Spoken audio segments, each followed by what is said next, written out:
Good morning. I am on a particularly hard hike today, so you may hear me breathing just a little bit heavier than usual. Don't worry about me. It means that my little hikes are doing well, and now I'm bumping it up. Let's talk blended families for a moment. So, when you have a situation where you have a parent with a child or several children, and then someone new enters the family, maybe that person doesn't have kids. Or maybe it's two families coming together. So, wow, that's so much to knit together. And what a beautiful opportunity to be able to create new lives for everybody and to enrich everybody's life. Of course, it also comes with a multitude of complications.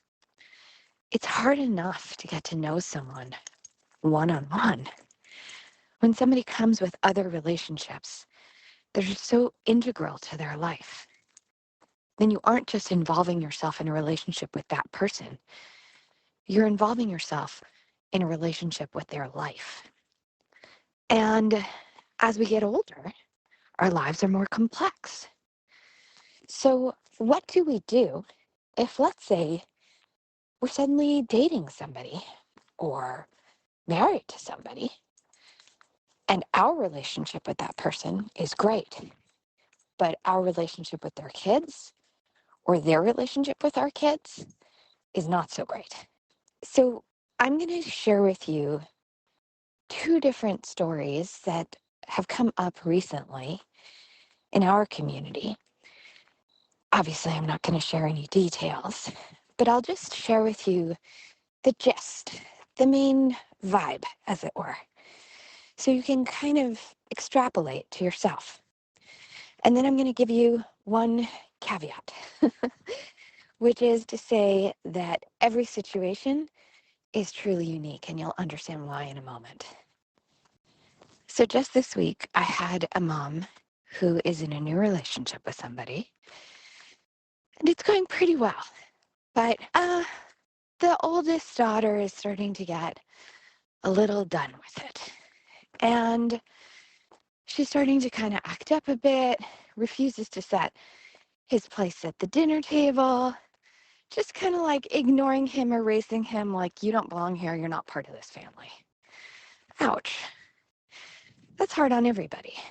And his initial reaction was to be like, no, you can't do that.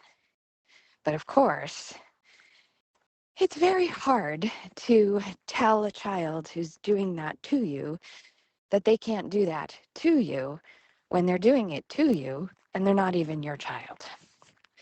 So the mom was like, help me. What do I do? I'm caught in between two people I really care about.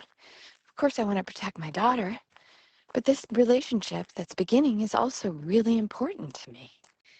What can I do? Such a valid question, right? So hard.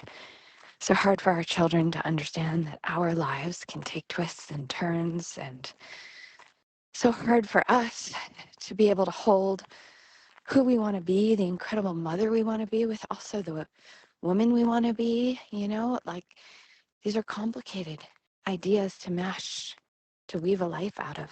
So after speaking with her, and I know her child well because she's done the program, and I know her family and I know the dynamics, I suggested that actually, in this particular case, the best thing to do would be, if her partner would be willing to do it, to go on adventures with her, to take her out and do extra special things, right? To not like buy her love or attention, but to use quality time together, doing special, dangerous adventures, like going out late at night to go get milk from a totally different store that they've never been to. It doesn't have to be anything too crazy, just something that feels kooky. And I had a very good hunch that this was what was missing, was that this person was new in their family, and he needed to prove himself to the daughter, that he wasn't just there for mom, but I'm here for you too. Luckily, in this case, he was open to it. He tried it right away, and I just got a note from her 5 days later saying, "Hey, I think you hit the nail on the head. Things are doing so much better.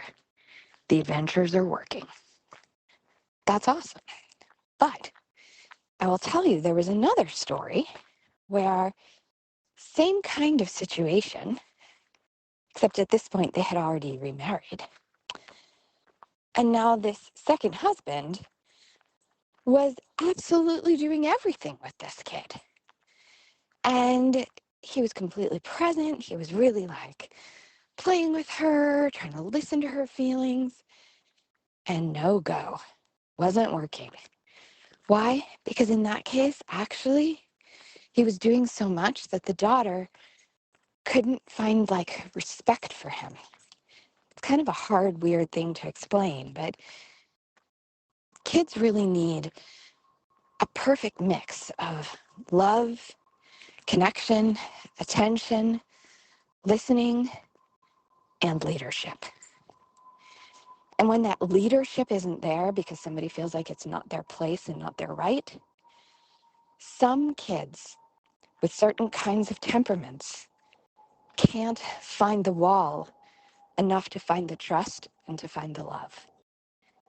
So this is where I get to the caveat, which is to say there isn't one answer that works for all families. I think of Samin Nosrat, the incredible cook, whose beautiful book, Salt, Fat, Acid, Heat, maybe you saw it as a Netflix show, is just perfect. Basically, there are several ingredients that must go into a recipe for the recipe to succeed. Now, that acid can come from lots of different places. The salt can too. So can the fat, and there are plenty of different kinds of heat.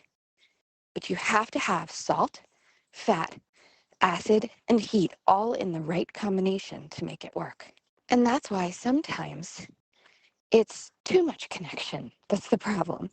Sometimes it's too little. Sometimes it's too many rules. Sometimes it's not enough.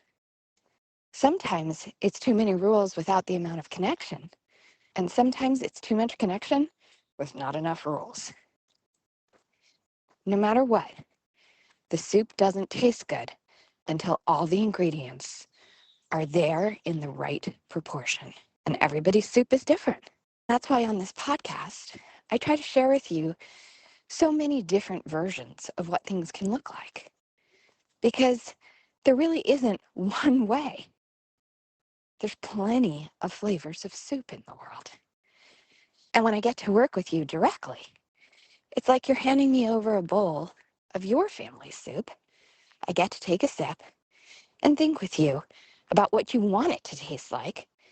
And then we just pop a little bit of this, a little bit of that, until we get the exact right blend of spices. So whether you have a blended family or a not blended family, everybody's soup needs some sort of balance.